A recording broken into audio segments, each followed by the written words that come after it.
Beneath these Ukrainian fields lies the outline of something almost impossible. Not a fortress and not a medieval town. It is the footprint of a settlement built more than 6,000 years ago. And nearly every house inside it ended in fire. For centuries, crops concealed streets no living person remembered.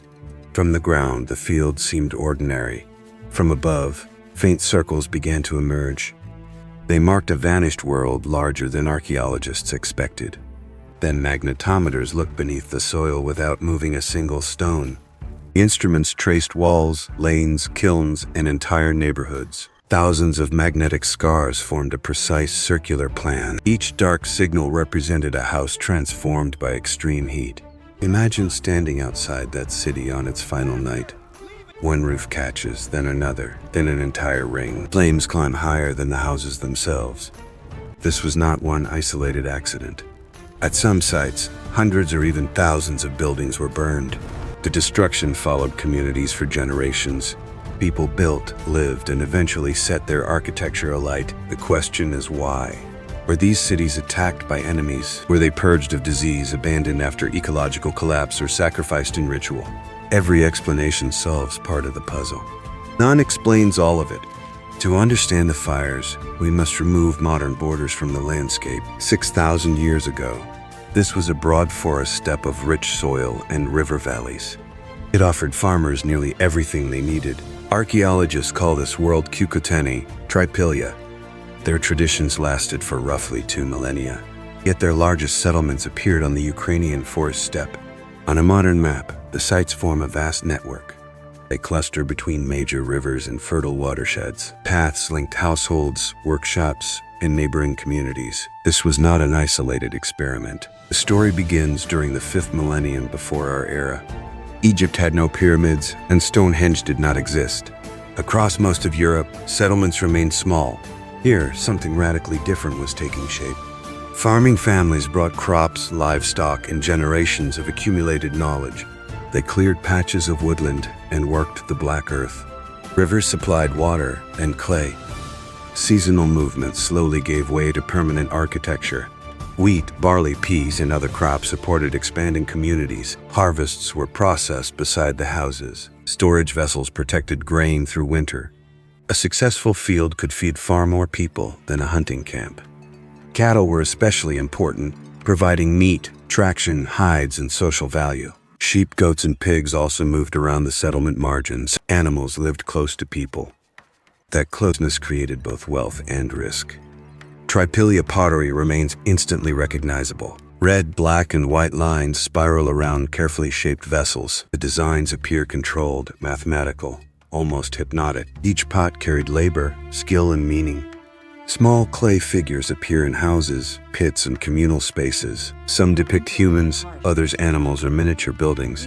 Many were deliberately broken. Whether toys, teaching objects, ancestors, or sacred images remains uncertain. The houses were not crude shelters. Timber frames were coated with mixtures of clay and plant material.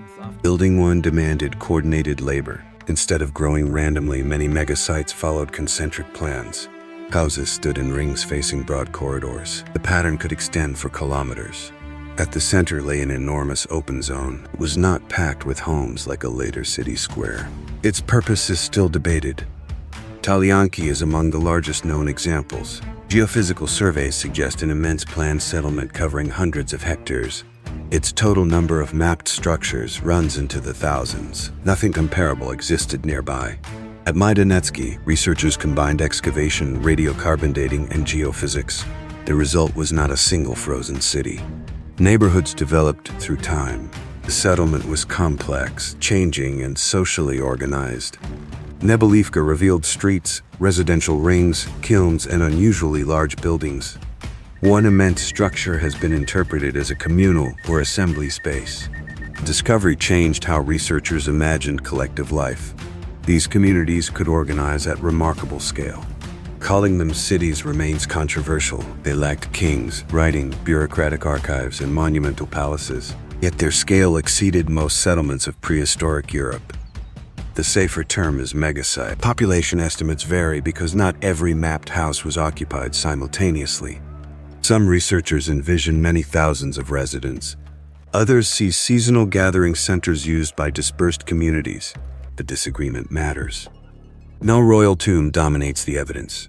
No palace towers over the ordinary houses. Wealth differences existed, but they are difficult to map onto permanent rulers. The settlement plan looks surprisingly repetitive. House after house follows a related size and orientation. Neighborhoods repeat around the rings. This regularity may have limited visible inequality. It may also conceal differences archaeology can no longer detect. Larger buildings occupied important positions between residential groups. They contained hearths, pottery, and spaces capable of holding gatherings. Decisions may have been negotiated there. Authority could have been temporary rather than hereditary. Inside ordinary houses, daily life left dense traces. Grain was ground, food cooked, tools repaired, and vessels stored. Hearth smoke darkened the interior. Floors were renewed again and again. Large ceramic containers held food and water. Smaller painted bowls served meals or ceremonies. When houses burned, some vessels remained inside. Their presence became one of the mystery's most important clues. Spindle whorls and loom weights revealed textile production. Plant fibers and wool became cloth, bags, and cordage. These objects rarely survived directly. Their clay tools preserved the labor behind them. Specialized kilns reached controlled temperatures long before the final settlement fires. Potters understood fuel, airflow, and clay transformation. They knew exactly what heat could do. That knowledge makes the burned houses harder to dismiss. Copper was present, but stone, bone, antler, and wood remained essential. A polished stone axe represented many hours of work. Tools moved through exchange networks. Technology here was varied, not primitive. Materials traveled across surprising distances. Copper, flint, shells, pigments, and styles connected separate regions.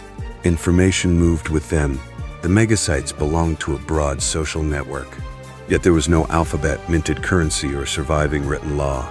Coordination depended on memory, custom gatherings, and face-to-face negotiation. Thousands of people followed shared spatial rules. How they enforced them is unknown. A house could remain active for decades. Walls cracked and were replastered. Floors accumulated new surfaces. Each repair tied another generation to the same structure. Then, near the end of a house's life, objects were sometimes left behind. Complete pots, tools, figurines, and food installations entered the destruction layer. Not everything was rescued. Some things may have been placed deliberately. Before ignition, openings could be managed to control airflow. Household materials remained within the structure. In experimental reconstructions, preparation dramatically changes the result. A house does not automatically become a mass of fired clay. To produce the archaeological remains, enormous fuel loads may have been added. Timber placed inside and around the walls increased temperature. The building became a kiln. Destruction required preparation. Once the roof ignited, rising heat created a powerful draft. Flames consumed beams, floors, stored material, and added fuel. The fire could burn for hours. Clay surfaces began to harden. At the highest temperatures, parts of the wall material vitrified. Bubbles and glass-like surfaces formed inside the daub. Ordinary domestic fires rarely create this pattern across an entire structure. Heat became evidence. When supports failed, upper floors collapsed onto the rooms below. Walls fell inward, trapping pottery and tools. The resulting red mass is called a burned house deposit. Archaeologists encounter it repeatedly. Smoke drifted over empty streets. Buildings once maintained for decades became rubble in one night. The destruction was final. Some communities did not simply repair those houses. They abandoned sectors or moved elsewhere. At certain sites, new occupation appeared above or nearby. Fire marked a boundary between one social phase and another. Thousands of years later, excavators exposed the red clay platforms. Their color is unmistakable against the surrounding soil. Each fragment retains the chemistry of the fire. The ruins can be read like a burned archive. Some pieces preserve impressions of wooden beams, reeds, and woven frameworks. The organic material vanished, but its negative shape survived. Fire destroyed the timber while recording its structure. Architecture was preserved through catastrophe, widely valuable pottery and a planned departure. Were the objects offerings, unwanted household goods, or simply impossible to recover? Context changes from house to house. Researchers have built full-scale Tripilia houses using timber, reeds, and clay. When ignited without additional preparation, The results can be disappointing. Much of the clay remains insufficiently fired. The archaeological deposits demand more heat. Adding dry timber and carefully managing ventilation changes everything. Temperatures rise, walls redden, and sections begin to vitrify. The experiment shows deliberate burning was technically possible. It also reveals its extraordinary cost. A cooking accident might destroy one building. Lightning might ignite another, but repeated high-temperature burning across settlements and generations is different. Accident cannot comfortably explain the entire pattern. Warfare offers an obvious answer. An attacking group could burn homes and force survivors to flee. Violent destruction is common in human history, but the evidence refuses to cooperate completely. Many burned houses lack bodies, embedded weapons, or a clear massacre horizon. Defensive works are inconsistent. Some destruction appears carefully staged rather than chaotic. Invasion may explain particular sites, not the whole tradition. Disease is another possibility. Dense settlements attract rodents, insects, waste, and contaminated stores. Burning an infested house can be practical.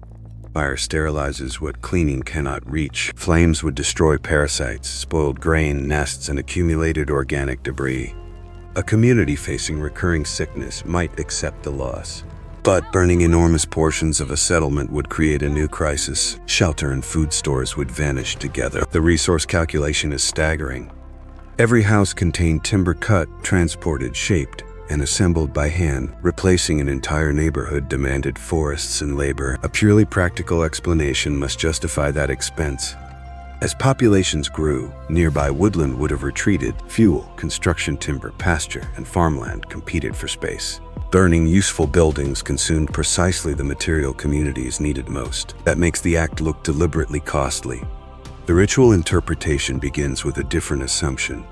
Perhaps a house was more than property. It could embody a lineage, a marriage, a generation, or an ancestral presence. Its life might require a formal ending. Across many traditional societies, buildings participate in social life. They are born, maintained, transformed, and abandoned. Tripilia houses may have held similar identities. Burning would then be a funeral, not demolition. Objects left inside become meaningful under this theory. Painted vessels, figurines, tools, and stored substances could accompany the house into destruction. Breaking or burning them removed them from ordinary use. Loss itself became the offering. The fire would gather the community around a spectacle visible for kilometers. Heat, smoke, noise, and collapse transformed familiar architecture before everyone's eyes. A shared past disappeared physically. Memories survived in the witnesses. Perhaps periodic destruction made movement possible. Once houses were burned, families could build elsewhere without leaving a usable claim behind. The old settlement became closed. A new circle began on different ground. Geophysical maps show recurring plans across multiple sites. Communities carried architectural knowledge with them. They did not abandon the social idea of the settlement. They rebuilt the pattern. A newer interpretation focuses on political balance. Megasites brought many separate groups together. Large populations create opportunities for leaders to concentrate wealth and control, yet permanent hierarchy remains difficult to see. Assembly buildings may have allowed groups to negotiate shared decisions. Feasts, rituals, and exchanges could renew alliances. Authority might rotate between households. The city worked because no single center controlled everything. In that model, burning houses prevented permanent accumulation. A successful family could not transform one building into an immortal estate. Destruction reset material claims. Fire became an instrument of social leveling. But this theory also has limits. Archaeology records walls and objects, not motives. The same burned deposit can support several stories. Certainty disappears where human intention once stood. Not every structure was burned, and not every settlement ended identically. Some houses decayed. Others were dismantled or abandoned. The famous pattern is real, but it was never a perfectly uniform rule. Chronology complicates the picture further. Houses mapped side by side may belong to different decades. A settlement that appears to burn at once may have burned in phases. Each megasite requires separate evidence. The environment was also changing. Large populations demanded fields, pasture, wood, and water. Soil fertility could decline around heavily used zones. Climate variation added pressure. Pollen, animal bones, and plant remains help reconstruct that strain. Woodland clearance expanded. Herding patterns shifted. A social experiment of this scale could not grow forever. Eventually, populations dispersed into smaller settlements. Networks changed, and new groups appeared across the steppe. Great concentric sites lost their function. Their decline was a process, not a single apocalypse. By the early 3rd millennium before our era, the megasite phenomenon had ended. No final written account explains the transition. The circles emptied. Different ways of life replaced them. Grass spread across abandoned mounds. Rain softened the clay, while fired sections resisted decay. Streets vanished beneath soil. The largest settlements of their age became almost invisible. There is no surviving Tripilia chronicle and no inscription naming a ruler or god. Archaeology inherited objects without voices. The silence magnified the mystery. Today, magnetometers can recover a street plan in days. Drones map subtle topography. Radiocarbon models separate generations of occupation. Technology is rebuilding a history once considered unreachable. The fires performed one final, unintended service. By firing the clay, they preserved wall fragments, floors, and timber impressions. Destruction made the houses legible thousands of years later. Without fire, much more would have disappeared. So why did they burn their own cities? Ritual, sanitation, migration, political renewal, ecological pressure, and conflict may all contain pieces of the answer. There may never have been one reason. The flames remain because certainty does not.